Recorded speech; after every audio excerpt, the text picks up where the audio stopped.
Magandang araw po sa inyong lahat. Bali ngayon po ay tuturuan ko na po agad kayo makapag-English tapos yung lagi pang ginagamit.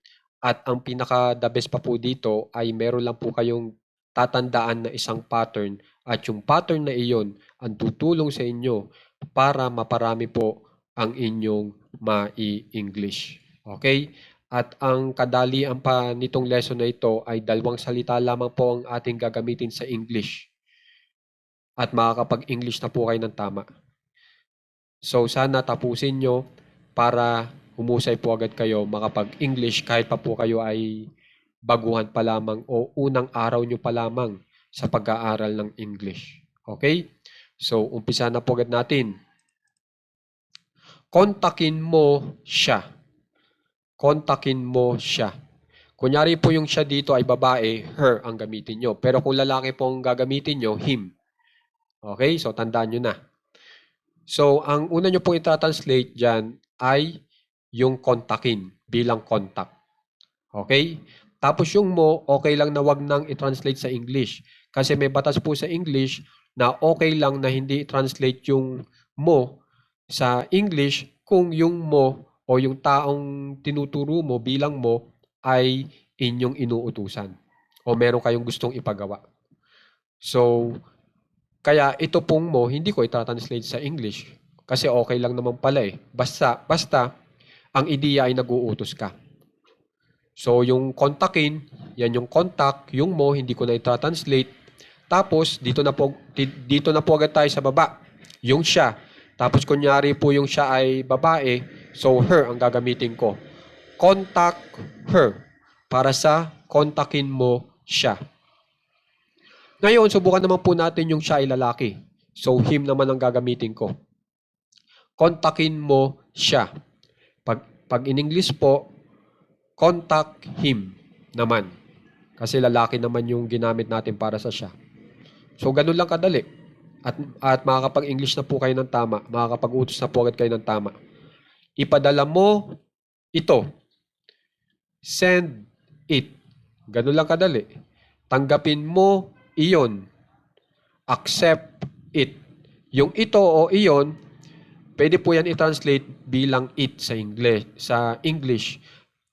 Pero tatandaan nyo, ang it po ay pang-isahang bagay lamang po. So, ang it po ay pang-bagay tapos ang bilang niya ay isa lang. So, yung tinuturo nyong ito o iyon, dapat isang bagay lang yun. Okay? So, yun lang naman dapat yung tandaan dyan. Sumunod, mahalin mo ako. Love me. Ganun lang kadali, di ba? Pero gamit na gamit po yan. Tulungan mo si Jessie. Help Jessie. Ganun lang kadali. Tapos gamit na gamit din po yan kung mapapansin nyo. Ito pa, lutuin mo. Lutuin mo iyon. Cook it. Ganun lang. Linisin mo ito. Clean it.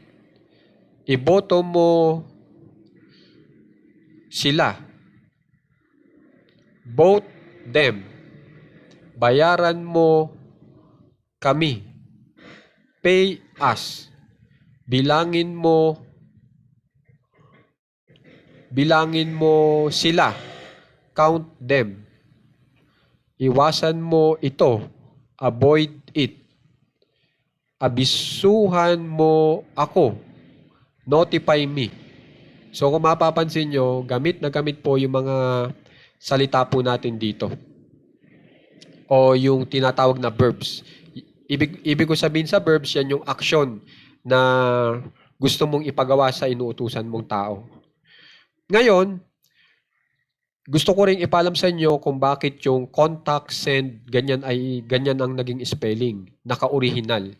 Okay? Kasi makikita nyo yan sa dictionary na original yung spelling niya kung siya yung pinakamalaking salita sa inyong dictionary. Kunyari po, hinanap nyo yung salitang avoid. Pag yung avoid ang pinakamalaking salita, kapag hinanap nyo sa dictionary, nakita nyo yung avoid, siya yung pinakamalaking salita, ibig sabihin, yan yung original na spelling o naka-base form ang spelling. So, yan yung susundin nyo. Yan yung gagamitin nyo sa pag-uutos. Hindi yung may S sa dulo, hindi po. Okay? Hindi yung kasi yung may S sa dulo, maliit-liit po yung salita para sa avoids. So, ang susundin nyo talaga ay yung malaking salita. Katulad po nitong call, hindi nyo kukuhanin yung may S sa dulo o yung may ED sa dulo, kundi itong C-A-L-L. Kasi yan yung original na spelling para sa call. Yun po ang ibig ko sabihin. Yan ang kailangan nyo pong spelling ng verb pag kayo ay nag-uutos. At ang sanhi po niyan, kaya ganyan, kasi gawa po nitong you.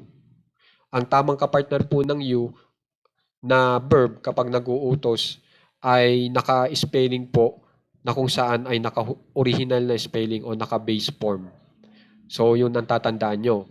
Tapos, kung may magtatanong dyan, anong tense po niyan? Ang tense niyan ay present tense. Nag-uutos ka ngayon, so ang ibig lang sabihin, pang ngayon ang ating pinag-uusapan. At pag pang ngayon ang ating pinag-uusapan, nasa batas siya ng present tense. Okay? So, yan lang naman mga dapat yung tandaan. Kaya sana tandaan nyo itong contact hanggang sa choose at saka itong mga nasa baba natin na tinatawag na object pronouns at saka object noun. Yung object noun po, pinangalanan na po talaga natin yung tao, katulad po nitong si Jessie. Yung object pronouns, maalin man sa me, us, them, him, her, at saka it. Yan, mga object pronouns. Ganyan po ang tamang spelling ng object pronouns. Kasi meron din tinatawag na subject pronouns. Yung subject pronouns naman ay I, you, we, she, he, they. So, iba ang spelling noon. Okay? So, ang ibig sabihin naman ng object pronouns o object noun ay yan po ay pwedeng isunod pagkatapos ng verb.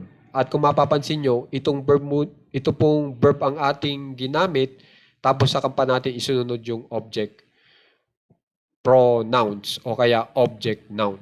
So, yan lang naman yung mga dapat yung tandaan. Mga simpleng mga bagay para humusay po agad kayo kung mag-aaral kayo ng English grammar. Okay?